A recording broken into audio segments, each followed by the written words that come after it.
Today our speaker is Richard Taylor. Richard joined the Institute as a professor in our School of Mathematics in January. Before that, he was in residence here as a visiting professor for the previous year and a half. Richard obtained his bachelor's degree in mathematics from Cambridge University in 1983 and his PhD from Princeton in 1988, where he was a student of Andrew Wiles, who is a trustee and former member of the Institute. Richard was a lecturer and then reader in the Faculty of Mathematics of Cambridge University from 1988 to 1995, when he became Savilian Professor of Geometry in the University of Oxford. A year later, he moved to Harvard as Professor of Mathematics, becoming Herschel Smith Professor from 2002 until his move here last month. Richard's work has been concerned with number theory. With Andrew Wiles, he found a fundamental and unexpected method to demonstrate the correspondence between two different mathematical objects, certain Galois representations, and elliptic modular forms. This provided a crucial step needed for the completion in 1995 of Andrew Wiles' proof of Fermat's last theorem. He's responsible for many other important developments. With collaborators, he completely resolved the Shimura-Taniyama-Weil conjecture in the theory of elliptic curves. With Michael Harris, he proved the local Langlands conjecture, and he also proved the Sato-Tate conjecture, a long-standing problem in the theory of elliptic curves. Richard's work has been recognized by very, very many prestigious awards and prizes, including the 2007 Shaw Prize, which he shared with Robert Langlands, the Emeritus Professor of the Institute. Today, Richard's title, as you can see, is Primes and Equations.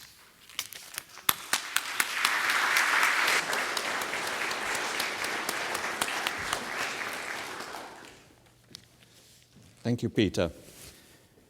As Peter says, my title today is Primes and Equations, but what I would really like to report on is the remarkable progress in recent years on the theory of polynomial congruences, a topic in which the Institute for Advanced Study has played a really outsized role. Reporting on developments in pure mathematics is, at least for me, a real challenge. Mathematicians have developed, and are still developing, an extremely powerful language in which to express their ideas, but this language is not widely understood. To express the same ideas in English or any other natural language is often such a cumbersome process that the ideas lose their natural beauty. I've tried hard to make this talk elementary while still conveying some cutting-edge research. In an hour, you'll be able to judge for yourselves how far I've succeeded. I must start at the beginning by describing some of the actors in the story I wish to tell, and at the very beginning, we should start with prime numbers. So prime numbers are whole numbers, integers, bigger than 1, which are only divisible by themselves and by 1. So the smallest examples are 2, 3, 5, 7, 11, 13, 17. Each of these, take 7 for example, the only whole numbers that divide 7 are 1 and 7 itself. Other numbers, like 6 or 9 or 51, are divisible by more numbers. So 6 is divisible not only by 1 and itself, but is also divisible by 2 and by 3. And 9 is divisible not only by itself and by 1, but also by 3. So these are not prime numbers. Prime numbers derive their importance in mathematics because they are, in a sense, the building blocks for all whole numbers. Any positive whole number can be written uniquely as a product of prime numbers. So, for instance, 2012 is 2 times 2 times 503, each of which are prime. And it's pretty obvious that any number can be written as a product of prime numbers, but in fact it's not very obvious that there is only one way of doing that, or only one way up to reordering them. I think many people believe it's obvious that there's only one way of doing this, probably because we were taught it at a very young age. But in fact, if you ask yourself why 2012 can't be written as any other product of prime numbers, it's not such an easy thing to see. Nonetheless, it's true. The second actor I need to describe is congruences. So technically, what's the definition of a congruence? Two whole numbers are said to be congruent modulo another number p, which in most of this talk will be a prime, but for now can be any number, if exactly when p divides the difference of those two numbers. And when that's the case, I'll write a sort of equal sign with three lines, b modulo p. So as this is going to play such a big role in this talk, I'm going to spend a little time trying to reinforce the concept for those of you who are new to it. So as a first example, 2 is congruent to 17 modulo 3. What does that mean? It means the difference, which is 15, is divisible by 3.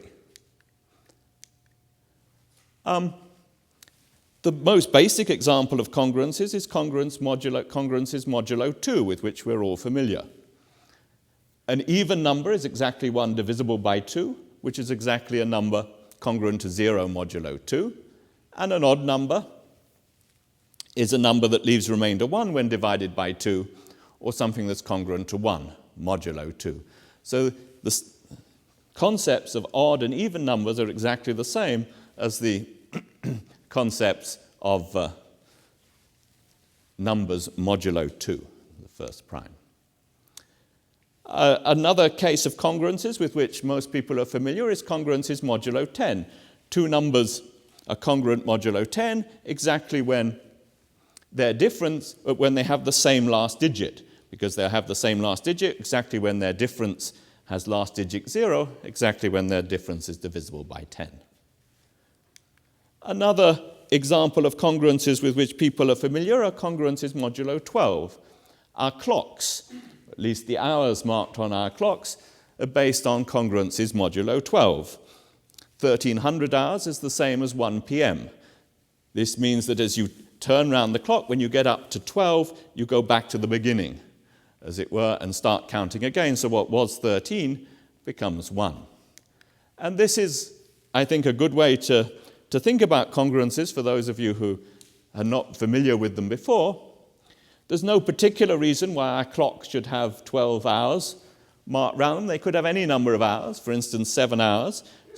And the study of arithmetic modulo 7, congruences modulo 7, sometimes called clock arithmetic, you imagine the integers equally spaced round a circle with 7 points marked, 7 hours marked, and as you, just as when you whole numbers are introduced in elementary school, you describe them laying out on an infinite line, starting at the origin, 0, 1, 2, 3, and so on. We're going to do exactly the same thing, but on a circle, and when we've moved 7 around, we come back to the beginning, just as on a clock, when you move round 12 hours, you come back to the beginning. And we can do all the arithmetic we can do with normal whole numbers, in fact, often a bit more, with these numbers modulo 7. So, for instance, one can add. One could add, what was the example I was going to do? 5 plus 6. So if I can use this thing, if we start here, we add 5 and 6. We first of all count round 5. 1, 2, 3, 4, 5. And then we want to add 6, so we count round another 6. 1, 2, 3, 4, 5, 6. And we see that in this world of arithmetic modulo 7, 5 plus 6 is 4. We can do subtraction. 3 minus 5, I count round in the positive direction, 1, 2, 3, and then go back 5. 1, 2, 3, 4, 5. And I find that 3 minus 5 is again 5 in this world of arithmetic modulo 7, just as I would have done if I was adding or subtracting on the number line in elementary school, except then I wouldn't have gone back round the origin, I would have just stayed on the infinite line. I can do multiplication. I can look at 2 squared, for instance. That's 2 lots. Well, sorry, let's do 3 squared, 3 lots of 3. I count round 3 times. 1, 2, 3. 1, 2, 3, 1, 2, 3. 3 squared is 2. And equally 4 squared is 2 if I take, that's 4 lots of 4, 1, 2, 3, 4, 1, 2, 3, 4, 1, 2, 3, 4, 1, 2, 3, 4. 4 squared in this world of arithmetic modulo 7 is again 2. So I've recorded in this example of arithmetic modulo the prime 7, the examples I've just talked about, but I've also, because we'll need them later, recorded all the squares. There are only, as we saw, 7 possible positions for the hour hand on this clock, and if I square each of them, I get 0, 1, 4, 2, and then I repeat 2, 4, and 1. So only 4 numbers modulo 7 are squares, 0, 1, 2, and 4. Okay, well, what I want to say is mostly about these congruences, but I thought, having introduced them, I would digress for a bit to give some motivation of why they were studied historically. And after I've done that, I will come back to talk about modern results, about what new things we know about these congruences. So a very old so-called Diophantine problem means problem I want to solve in fractions, rational numbers, not, another way of putting it, decimals that either terminate or recur, not infinite decimals that never repeat themselves. So not numbers like the square root of 2 or e or pi. Is to describe all right-angled triangles with hypotenuse 1 and the other two sides rational numbers. So by Pythagoras' theorem, two numbers x and y are the short sides of a right-angled triangle with hypotenuse 1 exactly when the sum of the squares, x squared plus y squared, is equal to 1. So we're asking to find rational numbers, fractions, x and y, such that x squared plus y squared is 1. So this at least appears to be a problem that was considered nearly 4,000 years ago by the Babylonians. This is a famous cuneiform tablet. And this column and this column seem to be a list of 15 solutions to the equation I just wrote down. In fact, they describe just one side. This is the numerator, this is the denominator. The ratio of this over this is one side of a right-angled triangle with hypotenuse 1, whose third side is also a rational number. I've written those Babylonian solutions to this equation in modern notation here. See, some of them are really quite complicated. It's actually interesting that, so it's the first fraction in every case that's recorded on the tablet. If you look at the second fraction in every case, the numerator tends to be divisible by 60 or a power of 60, or at least something has a high common factor with some power of 60. And the Babylonians, of course, worked with numbers to base 60, so these would have looked like particularly simple numbers to them. So we don't know why the Babylonians made this list of numbers, but it's at least tempting to believe that they were interested in this question and had at least this list of solutions. That's one example of such a triangle. But it was certainly by the time of the Greeks, they certainly knew how to completely solve this equation. If I think of it, there's a simple procedure that actually parameterizes all rational solutions to this equation. If I look at all real solutions to this equation and plot them in the xy plane, I get a circle of points at a distance 1 from the origin.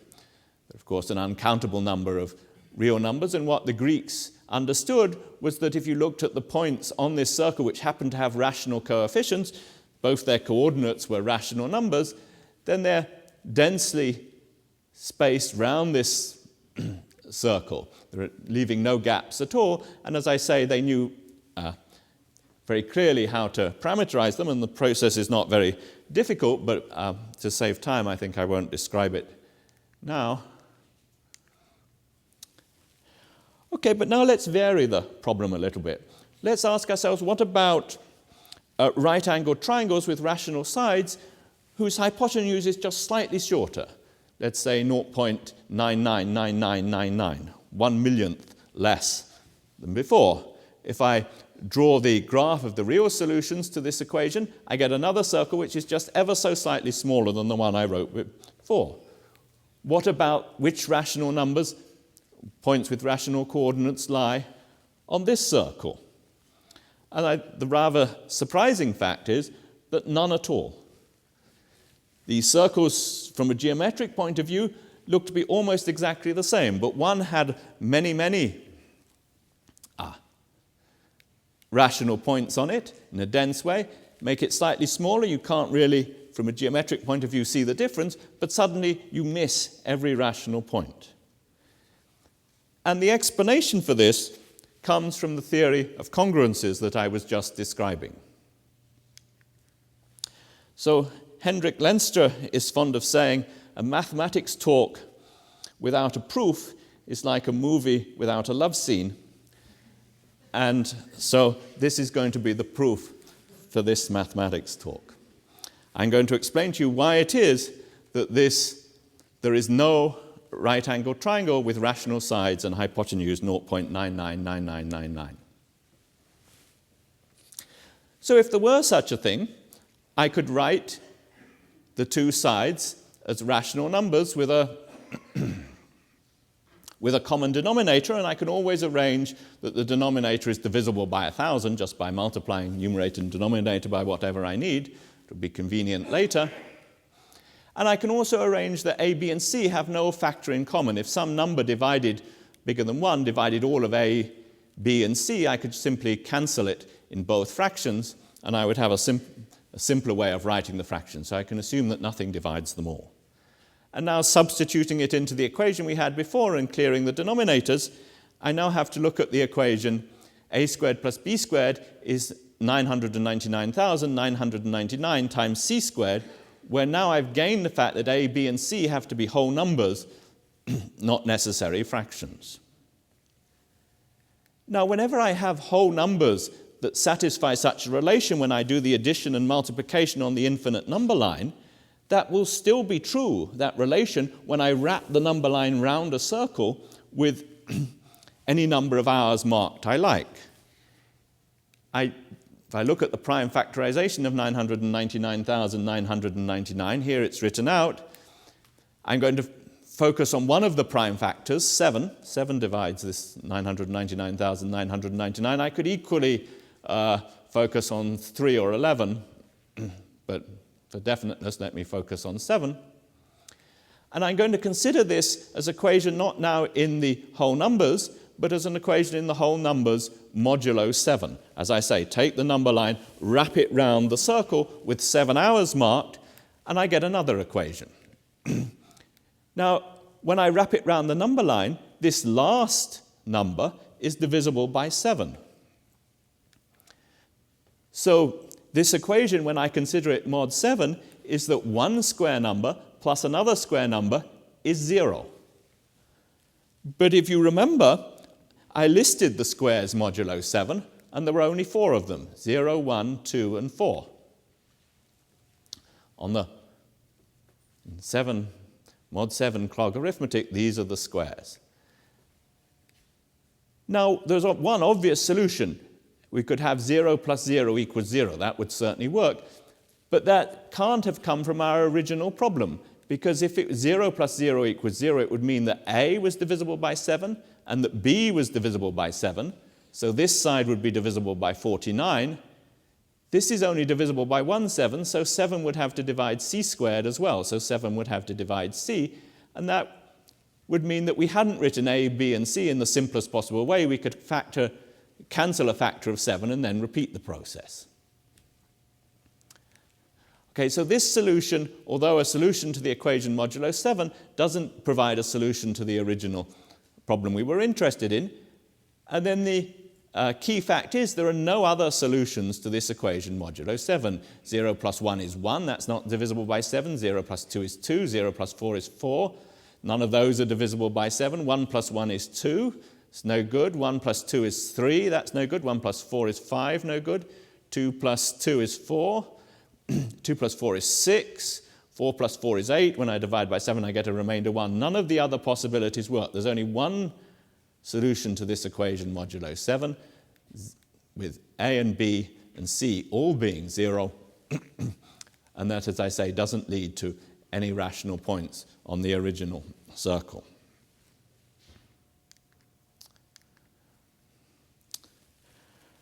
Okay, well, that's an application of the congruences, and I think the sort of reason that congruences were first considered to solve problems, Diophantine problems such as this. They have many other applications. They have applications in everyday life.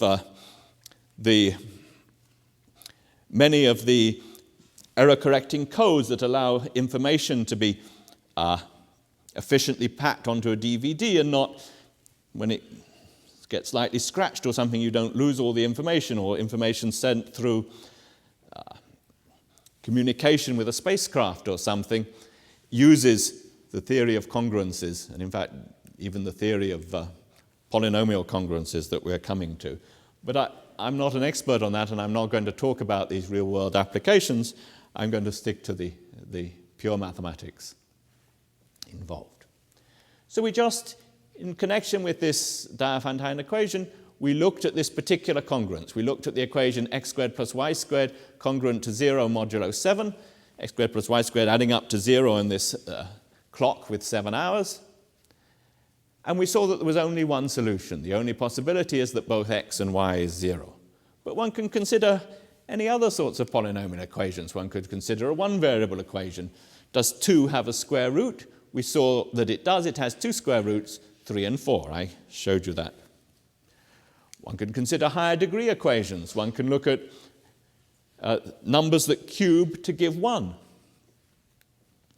Indeed, there are 3 such numbers, 1, 2, and 4, all cubed to give 1. For instance, 4 cubed on the usual number line is 64. When I divide by 7, 7 goes into 63, the remainder is 1. That tells me that when I wrap the number line around the 7-hour clock, 4 cubed becomes 1. So in a way, this world is better than the world of usual integers, because certainly 2 has no square root in the usual integers. 1 has only one cube root in the usual integers, namely 1. And I can look at more complicated equations. I can look, here's a cubic equation in 2 variables. This particular equation has 9 solutions, which I've listed here. For instance, this one. So if I put x equals 5, I get 125. Minus 25 is 100. When I divide by 7, 7 goes into 98, so the remainder is 2. So this side becomes 2. On the other hand, if I put y equals 1, I get 1 squared plus 1 is 2. So this is indeed a solution of this equation modulo 7. And these are all of them. A feature of these, which I hope you've noticed, is that the number of solutions is always finite, because there are only a finite number of possibilities for each variable. There are only a finite number of hours on the clock.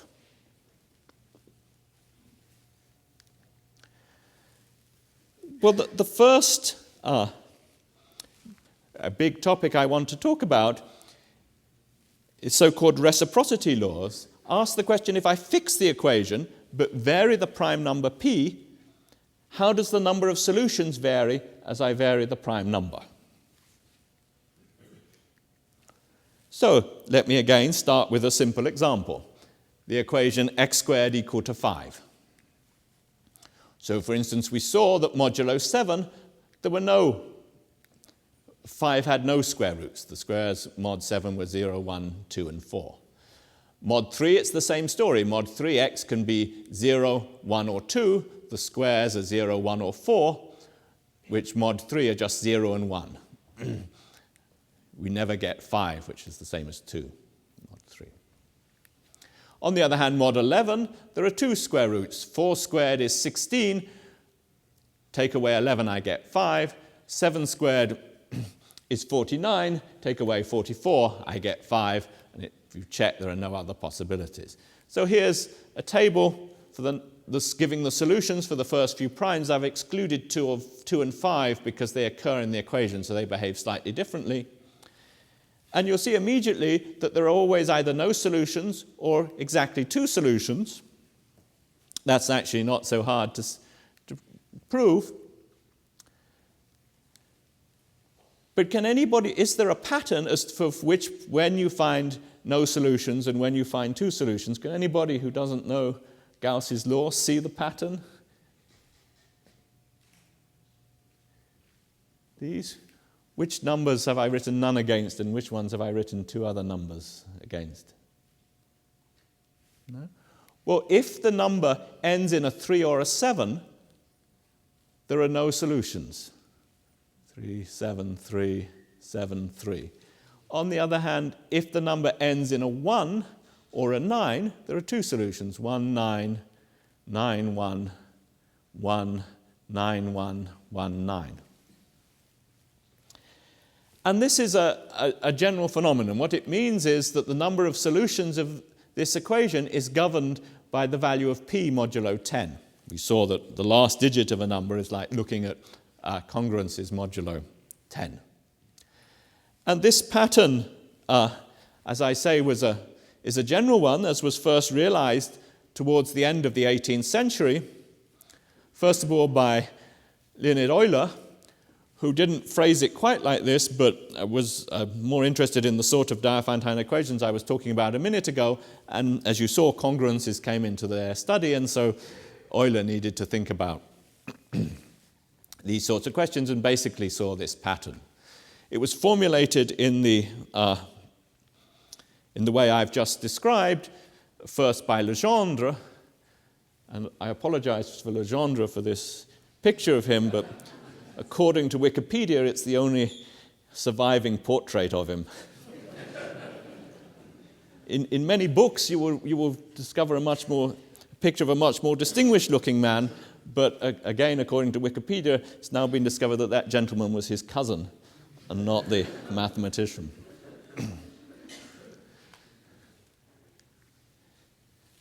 So the law they discovered, now called Gauss's law of quadratic reciprocity, is that for any whole number n, if I ask whether n has a square root when I do arithmetic on a clock with p hours, p a prime,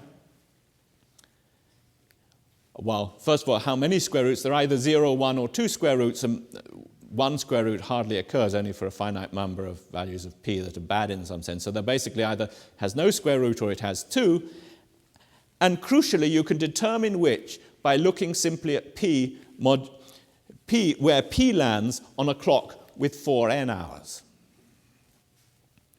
So this maybe on the face of it doesn't seem so surprising. We've got this clock arithmetic occurring twice. Maybe they've got something to do with each other, but at least to me it is an extraordinarily surprising fact that solving an equation with clock arithmetic modulo p should have anything to do with p modulo something else. It's something that in a sense I still don't understand. Many statements in mathematics, when you've really understood a proof, you feel you know when it's true. There's no other proof you could write down. Although there are many proofs now known for this fact, none of them seem to me to really explain why it's true. Gauss found this as a teenager, found this proof as a teenager, or his first proof as a teenager, and is supposed to have been, his favorite theorem. It's said that he called it his theorem aurorum, his golden theorem, though I don't know whether there's really evidence that he did so. He certainly came back to it again and again throughout his life, providing at least 8 different proofs during his lifetime. Gauss. Let me just do one numerical example to try and illustrate the power of the result. Suppose we asked ourselves whether 3 has a square root modulo 20,132,011, or 2013, 2011, which is a prime number. Well, with a calculator or a computer, it would be easy to run through the 20 million possibilities, but if you wanted to do it by hand, that would take you an awfully long time. On the other hand, Gauss's theorem tells us that wherever this equation has solutions only depends on this prime modulo 4 times 3, modulo 12. So let's find what this is on the usual 12-hour clock. If I divide it by 12, the remainder is 7. So Gauss's theorem tells us that this has a solution exactly when this has a solution. But we've already calculated the squares modulo 7. It didn't take us a moment to run through those. There are just 4 of them, 0, 1, 2, and 4. 3 is not a square modulo 7, so we immediately conclude that 3 doesn't have a square root modulo this large prime either. Okay, well that's the very simplest example, the first example of the so-called reciprocity law that provides some way of us counting the number of solutions to a fixed congruence modulo for a fixed equation modulo a variable prime. What about more complicated equations? Well, there was a lot of work that went into generalizing Gauss's law for the next 150 years, culminating in class field theory, which was one of the great achievements of mathematics in the first half of the 20th century, in particular Emil Artin's reciprocity law. But they were all restricted to a very small class of equations. It wasn't until the last 60 years that people realized that these reciprocity laws were much more general, or should be much more general. So let me look at a more complicated example. Let me go back to the case of a cubic equation in 2 variables. So here we want to think of a, b, and c and d as some fixed integers.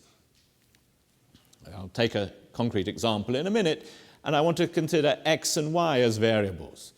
So we're going to fix a, b, c, and d, and we're going to then let the prime p vary and count the number of solutions x and y to this equation modulo p. How does this vary with p? And some notation, I'm going to write np for this number of solutions. So let me, as I said, I was going to take a fixed example. We already looked at this example modulo 7. We saw that it had exactly 9 solutions, which I've listed here. But I can do this modulo any prime. I can look modulo 2. Modulo 2, x gives 0 and 1, so this will always be 0, and y can be 0 or 1, and this will always be 0. In the case y is 1, I get 1 plus 1, which is 2, which is equivalent to 0. So there are 4 solutions modulo 2, and in fact there are 4 solutions modulo 3 and 5. This repetitiveness is because this equation actually has some symmetry that's not immediately apparent. It's not an important phenomenon. Anyway, we can easily calculate these numbers. Modulo 11 on the 11-hour clock, you get 10 solutions. On a 13-hour clock, you find 9 solutions, which I've listed here. Modulo 17, there are 19 solutions. Modulo 19, there are 19 solutions. So I've written this actually relatively small amount of data as a table for the prime and the number of solutions to this equation modulo that prime. So I think the first thing that should be immediately obvious is that it's not like the quadratic equation in one variable that Gauss considered. There the solution was always, the number of solutions was always either 0 or 2. Here, at least it appears that the number of solutions is growing as the prime grows.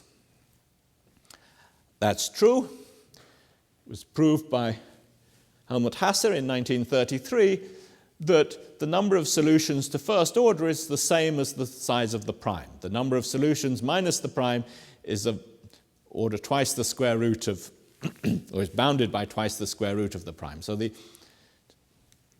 leading term, this is just behaves like p with some sort of relatively small error. This result has an extremely important, enormous generalization that was proved by Pierre Deline, a professor here at the Institute, which was originally conjectured by André Weil, who was also a professor here at the Institute, which is really the basis for everything that we'll be doing for the rest of today, but I'm not going to talk about anymore because it's not what I wanted to focus on. Anyway, in this case, the number of solutions is approximately p, and so maybe better to take off this easy leading term, and to find out what's really going on, we want to focus on the error, the difference. So let me instead give the table of the differences. So here's the prime, and here's the difference between the number of solutions and p. And now these numbers are obviously much smaller. With this amount of data, it may be not obvious whether they're bounded, for instance, whether they stay in a finite range. That's not the case. In fact, Hass's theorem is best possible. There are certainly examples where you get as big as this bound. But can we predict? Do we have some way of predicting what these numbers are? And the answer is yes, as was discovered by Eichler about 60 years ago. So I'm going to look at the following infinite product. I'm going to multiply. So q is just some variable. I could have called it x or t. It's conventional to call it q, so I've called it q. So I'm going to consider the infinite product q times 1 minus q all squared, times 1 minus q to the 11th all squared, times 1 minus q squared all squared, times 1 minus q to the 22 all squared, and so on. I hope you see the pattern. Although this is an infinite product, so you can never finish multiplying it out, if you're interested in the coefficient of any particular power of q, you only need to consider a finite number of terms. If I'm interested in the coefficient of q cubed, or even q to the 4th, I don't need to go beyond this point. I only have to look at the terms up to here, because everything in here will involve more than a q cubed. So it will just affect the higher order terms. It's a pretty laborious thing to multiply this product out, but I did. I calculated the first 20 terms here. And to my mind, completely remarkable thing happens. If I look at where q is raised to a prime power, q squared, q cubed, q to the 5th, and so on, and look at the coefficient. If I look at the coefficient of q squared, it's minus 2, which was exactly the error in the point count modulo 2. If I look at the coefficient of q cubed, it's minus 1, which is exactly the error in the point count modulo 3. If I look at q to the 11th, the coefficient is 1, which was exactly the error in the point count modulo 11. If I look at q to the 17, the coefficient is minus 2, which was exactly the error in the point count when I counted solutions on the clock with 17 hours. Q to the 19 doesn't occur at all. Its coefficient is 0, and there was 0 error when I made the point count with a 19-houred clock.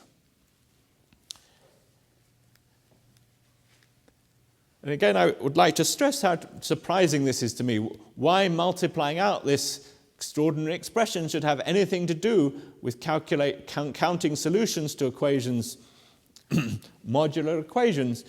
They're completely different sorts of mathematics. One can ask if this was just a coincidence, and the answer is no. As I say, Martin Eichler proved, former member of the Institute, Martin Eichler proved in 1954 that for all primes p, the error was exactly the coefficient of q to the p in this infinite product expansion. And this was really the birth of a whole new chapter in reciprocity laws. It's the first what people call non-abelian reciprocity law. Everything that had happened to date based on Gauss's work, somewhere in the background there was a group that was abelian. Here, there's no such thing.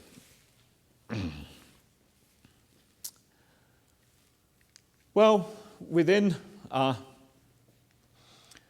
very shortly after Eichler's work, people began to suspect that this wasn't an isolated phenomenon. First, Taniyama suggested that something similar to Eichler's thing should work in general without being terribly precise what. Goro Shimura, a former member of the Institute and professor at the university, made a really pretty precise conjecture as to how you were to do this, and André Weil, who initially didn't appear to believe Shimura's conjecture, when he eventually became convinced, he completely tied down one or two loose ends in Shimura's formulation. So there should be some similar effective algorithm whenever I have a cubic equation in two variables. And sorry, I should have said that this may seem a particular special cubic equation. I've got a quadratic in y equals a cubic in x, but in fact any cubic equation in these two variables can essentially be put in this form by some change of coordinates. So I don't lose much generality or any generality by thinking of equations in this particular form. They conjectured there should be some similar algorithm. Well, you have to be a bit careful what similar meant. It doesn't mean multiplying out some enormous product of the sort we had there. That was rather accidental, and I chose that example because it's easy to explain. But underlying that product, there's the study of certain symmetries of a two-dimensional geometry called the hyperbolic plane, geometry in which two lines going out from a point at a given angle somehow move apart faster than you would expect them to if you think about the usual flat two-dimensional space, Euclidean two-dimensional space, the tabletop. A hyperbolic plane is often described as the interior of a circle, but you should think as the distance here. So first of all, here is the hyperbolic plane being tiled by triangles. First of all, you should think in this hyperbolic world, all the edges of these triangles are straight lines. Although they look to us as if they're curved, in the hyperbolic world, they would be straight lines. And also, the triangles in this picture in the hyperbolic world are all the same size. So although they look to us much bigger here than they do out by the edge, in the hyperbolic world, as you go out towards the edge, things are much, you should think of them as expanded enormously. And so one can consider symmetries in this world, just as one can consider symmetries in the real world, just as a triangle has a rotational symmetry of order 3. In this world, there are many symmetries one can study. And the thing that's predicting the error in the point count when you try and solve this modular equation is something to do with the symmetries in this strange geometry. There are also, another way of thinking of them is as 2x2 matrices with whole number entries and determinant 1. This group acts on this space, and this is a group of symmetries here. So again, to me, it's an extraordinary thing that why we're doing this algebraic problem, counting solutions to equations modulo some prime, should have anything to do with sort of continuous geometric questions. This hyperbolic plane was brought to a general audience by Escher, who when sent drawings like this one by the mathematician HMS Coxeter, was inspired to make various woodcut prints based on these symmetries. So here is one where he's got fish tessellating the hyperbolic plane. Well, this conjecture is no longer a conjecture. It was finally proved in 2001 based on the revolutionary ideas introduced by Andrew Wiles, another former member of the Institute and professor at Princeton University. And this received a lot of attention because prior to Andrew's work, Gerhard Frey and Ken Ribbett had shown that this reciprocity law implies Fermat's last theorem. So just as the Gauss's reciprocity law has consequences for the study of quadratic equations, Diophantine equations, the work of this Shimura-Taniyama conjecture has Diophantine applications to Fermat's last theorem. But that's not something I want to talk about. Received a lot of attention, so I'm going to talk about other things today. Well, you can ask, all right, we've looked at this, how general is this phenomenon? We looked at quadratic equations in one variable. cubic equations in 2 variables. And we now believe, thanks to the extraordinary insights of Bob Langlands, professor at the Institute, that this should apply to any system of equations, any number of equations in any number of unknowns of any degree. If you try and count their solutions modulo a varying prime number p, you should be able to predict the answer you get in terms of the geometry of some of some space, or equally I can think of, or the symmetries of some space, non-Euclidean space, not the usual flat space, but some more complicated space, or you can think of it to do with n by n matrices with a whole number of entries and determinant 1. That's another way of thinking of the same thing.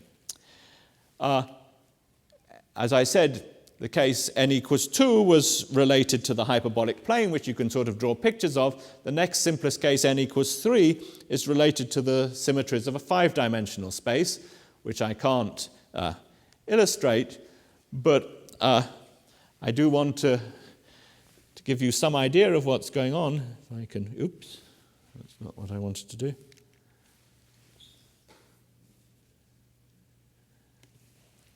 This is a simulation made by people at the University of Minnesota of hyperbolic 3 space, which is the geometry that would be related to so-called, if one was doing GL2 over the Gaussian integers, it would come up.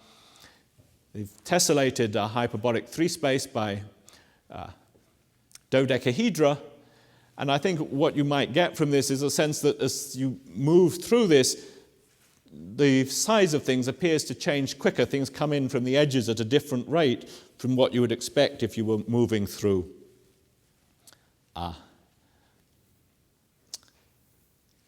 usual Euclidean space. Okay, well, the second thing I want to talk about is distribution theorems. So far we've asked for an algorithm that allows you to predict how many solutions a given equation has modulo some varying prime. But one could also ask simply for statistical information. One could ask for what fraction of primes does such an equation. For instance, does n have a modulo what fraction of primes does n have a square root, or two square roots, and modulo what fraction of primes does it not?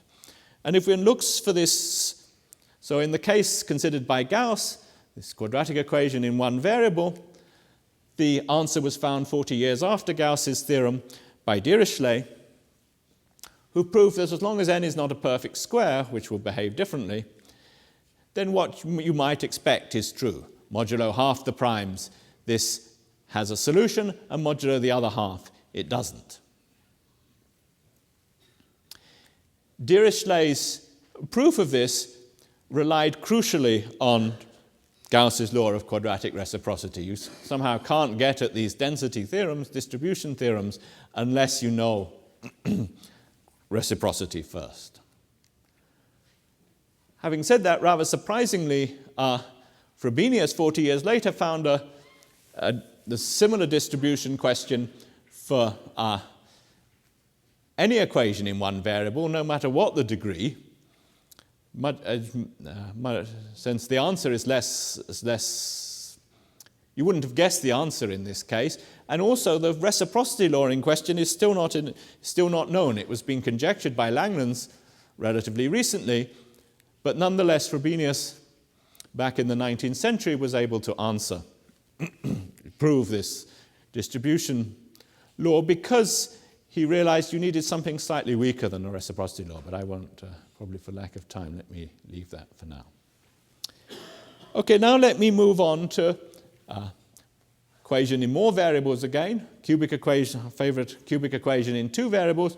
Again, just as I had to before assume that n wasn't a square, in the case of the quadratic equation, when we're looking at the square roots of n, I have to make some slight assumptions that there are not extra symmetries present. They're generally satisfied, and the cases when this is not known are easier. And one can ask about the distribution of the number of solutions. Well, we saw that in this case it grew like p. So any given number of solutions there are only 4 solutions for 3 possible primes. The number of solutions is 4 for only 3 primes p. you can't look at a statement of exactly the form that Dirichlet proved. But if instead I look at the error, this will be smaller, and if I normalize it by what Hasse proved was the order of magnitude of the error, so I look at the normalized error term in the point count, then it's going to be, by Hasse's theorem, it's going to be fixed in the range from -2 to 2. And one can ask, how is it distributed in the range -2 to 2 as p varies? And the answer was conjectured by Mikio Sato and John Tate about 50 years ago.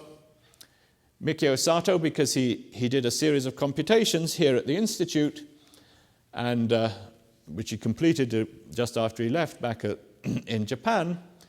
And John Tate, for completely different reasons, because he had heuristic reasons to believe something like this might be true. And the answer is the distribution should be a sort of semicircular law. This looks like a semicircle. So this graph, the red line, is the distribution predicted by Sato and Tate.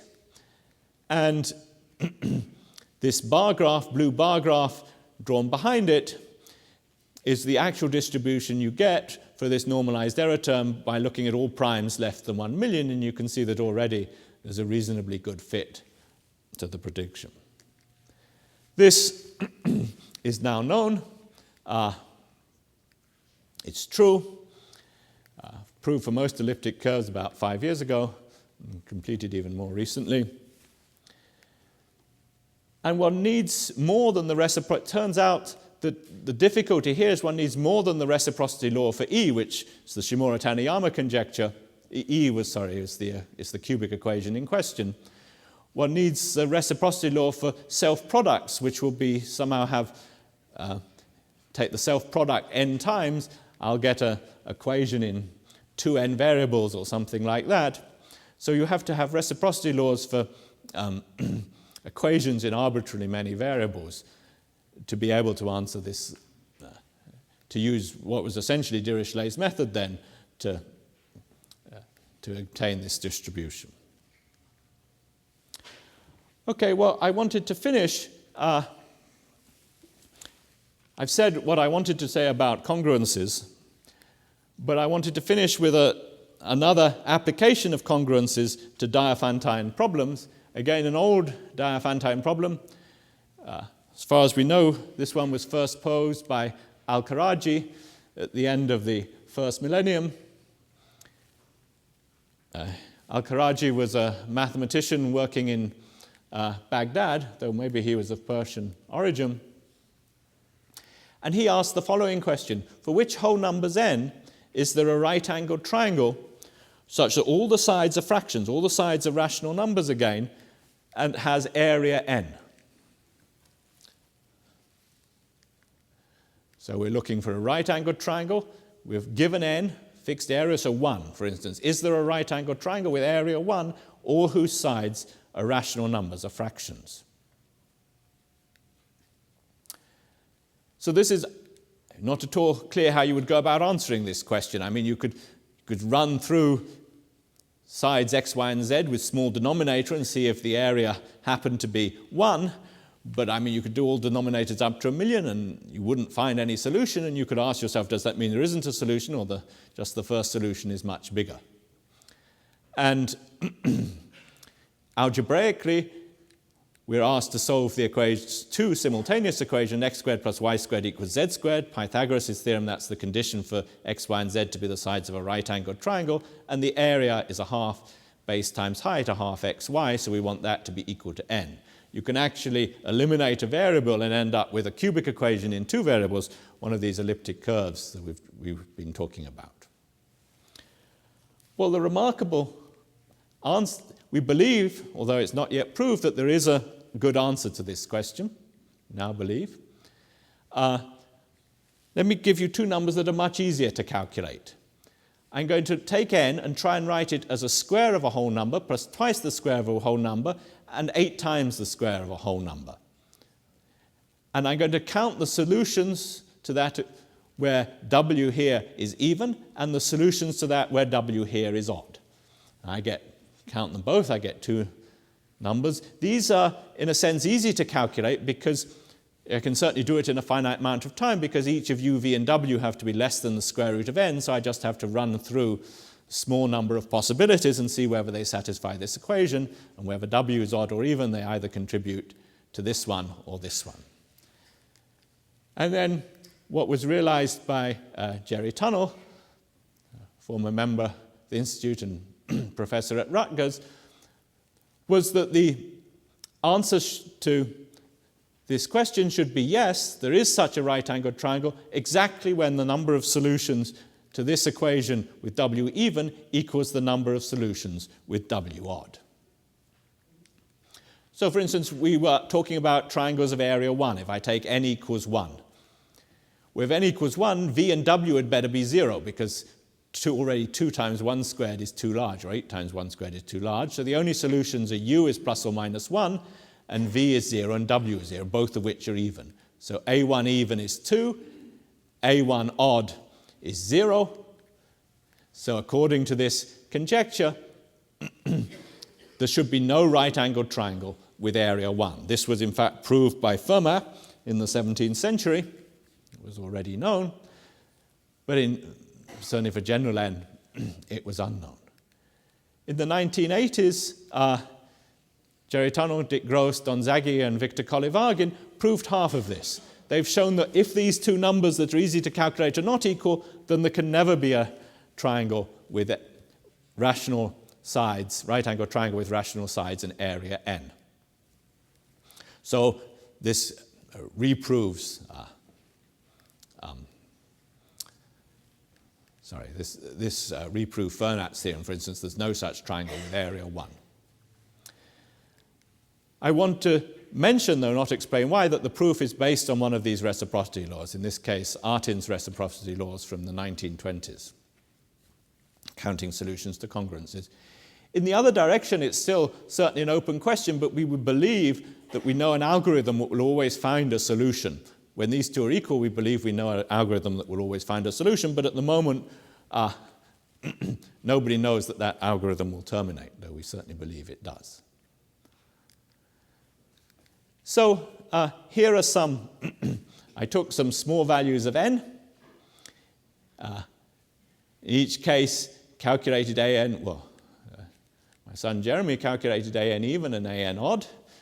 Here they are. So as we saw, they're not equal when n equals 1. There's no rational right triangle of area 1. Similarly, there's no rational right triangle of area 3, and no rational right triangle of area 155, no rational right triangle of area 163. But we believe, if we believe the conjecture, there should be one of area 5, one of area 157, 159, 163, 165. Sometimes they're easy to find. So in the case of 5, which was already observed by Fibonacci in the 13th century, there is a solution. The triangle with sides 9, 6, 46, and 41 sixths, not all in their lowest terms, has area 5 and does form a right-angled triangle. But sometimes it's far from obvious if there's any such solution. Richard Feynman, in his book, You Must Be Joking, Mr. Feynman, says that as a physics graduate student at Princeton, he used to like to challenge the mathematicians, say that he could find a solution to any problem they posed. He wouldn't guarantee to give a proof, but he could always figure out by a combination of guesswork or trying small examples the answer to any question they posed.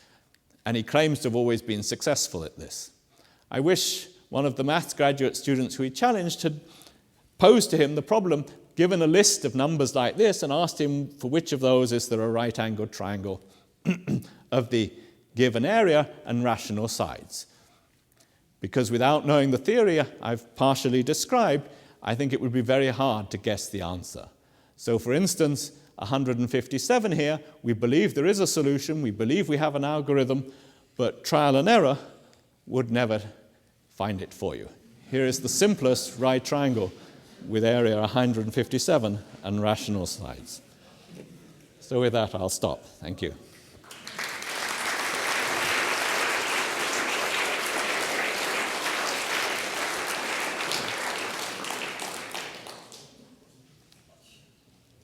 Are there any questions?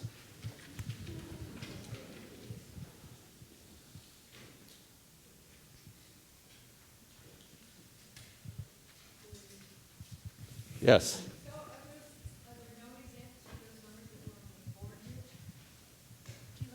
For the other, known examples for these, yes. I don't know off the top of my head what they are, and none of them are quite as bad as 157. I chose this range exactly so I could finish with this slide.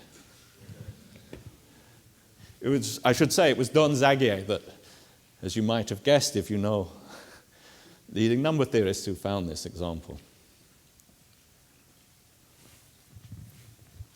Yes. Avi. Can you give an example of a Diophantine problem for which congruences don't help?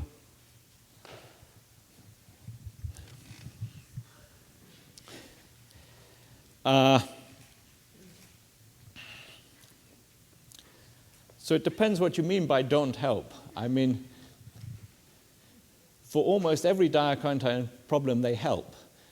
They sometimes don't give you the whole solution.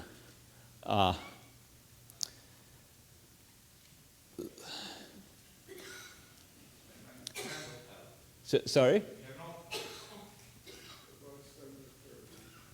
Sorry?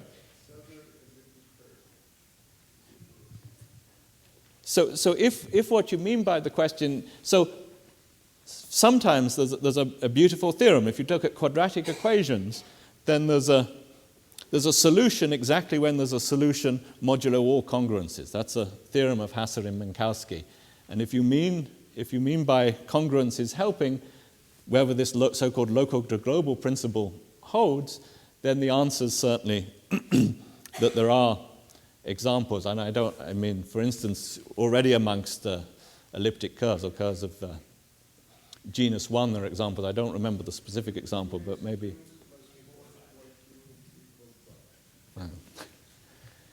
I don't know, is that the question you were asking? But I'm tempted to say that even when they don't give the answer, they help. You're a lot further forward when you've ruled out anything that can be ruled out by congruences than you were at the beginning.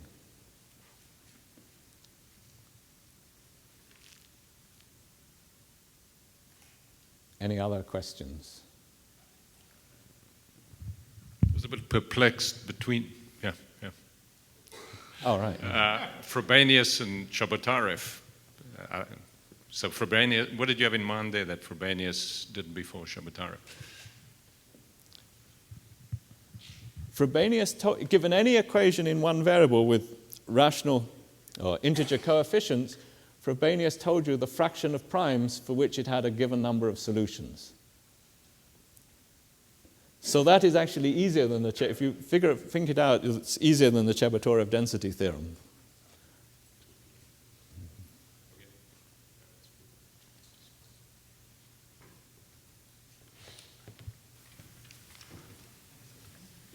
Well, if there are no more questions, I suggest we go to the reception in Ford Hall where we can continue the discussion. But before that, let us thank Richard for a really beautiful talk.